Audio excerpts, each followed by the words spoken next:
tonight, I hear that the confession is about mermaids. We've been reading about them, seeing them on TV. Do they really exist or they don't? Let me get into the confessions booth, talk with this gentleman who brought this confession so we know the truth, if mermaids actually do exist or not. It's going to be a swell conversation.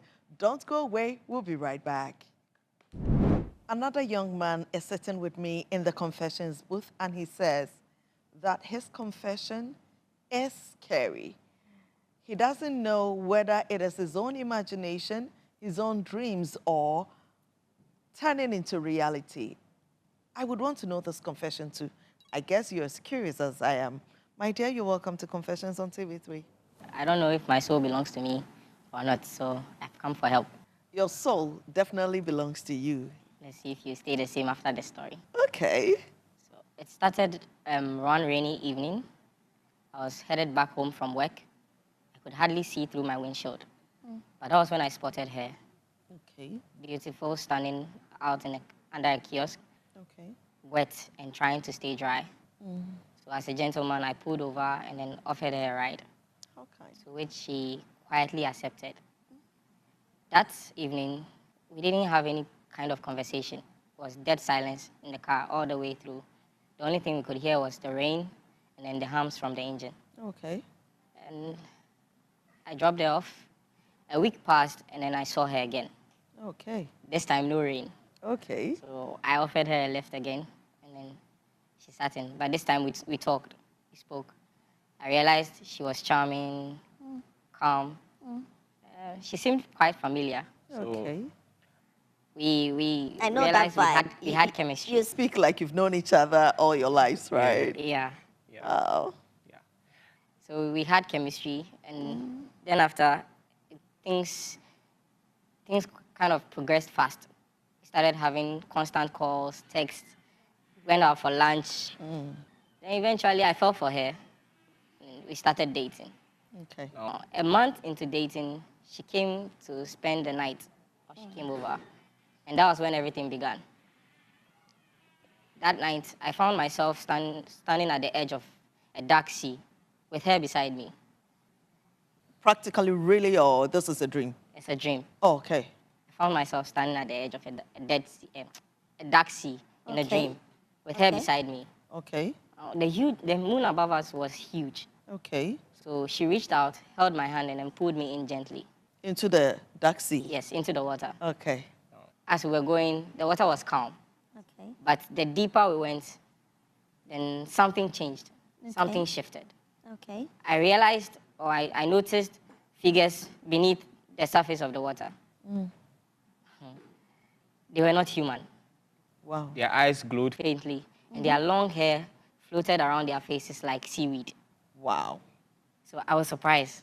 Mermaids, and not the fairy tale kind you read. Not the ones we see in the cartoon. Not that type at all. So we went deeper into the water, and then we realized that at a point they started circling us. Wow. Yes, These the mermaids, creatures. yes. The mermaids started circling us. And then one rose out of the water, tall and still, wearing something that looked like a crown made of coral and then bones on her head. Yeah. And then she raised her hand as if to begin a ceremony. So I was like surprised. I looked at my girlfriend and realized she had changed. Her face, her eyes had changed. She was looking like them was now? Looking dark and deep, like she belonged there. Okay. Then another mermaid suddenly started swimming towards us. And then she had something in her hand. Only for me to look very well, it was a ring. And just as they were about to place it on my finger, I woke up, gasping for Thankfully. air. Thankfully. Wow. Yes, to think you've woken up from a nightmare. Yeah. Now, with my eyes open, only for me to realize she's sitting right next to me, staring at me. And I'm like, yeesh. I can imagine. But I'm sure that you were very comforted that it was just a dream. You know that feeling? Oh, my God. I was just dreaming. I wish I was. I was, at that point, I was freaked out. Yeah. Yes. And to see you staring at me like that, I didn't understand. So It I asked added her, on. I asked her, why are you looking at me like that? And she said, this is what she said. I can't get enough of your handsomeness. Hey, So she has a silver tongue, huh? I tell you.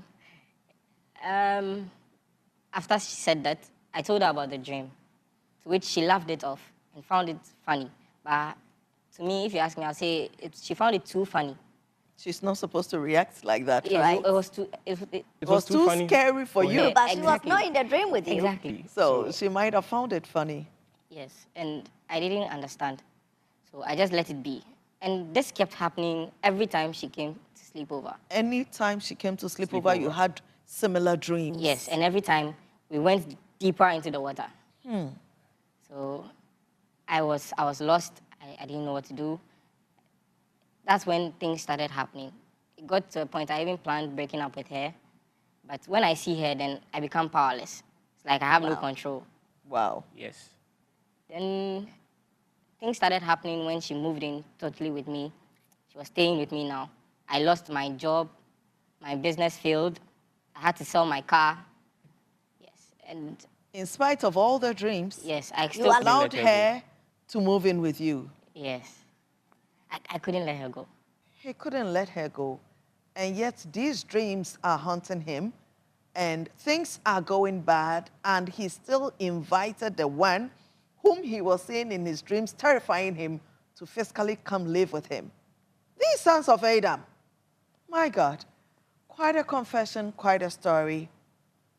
I think we can have the conversation now, right? Sure. Let's do that. And that was quite a confession. I mean, at the point I'd forgotten he was narrating a dream. And I almost thought it was reality. It was quite a good one. Okay.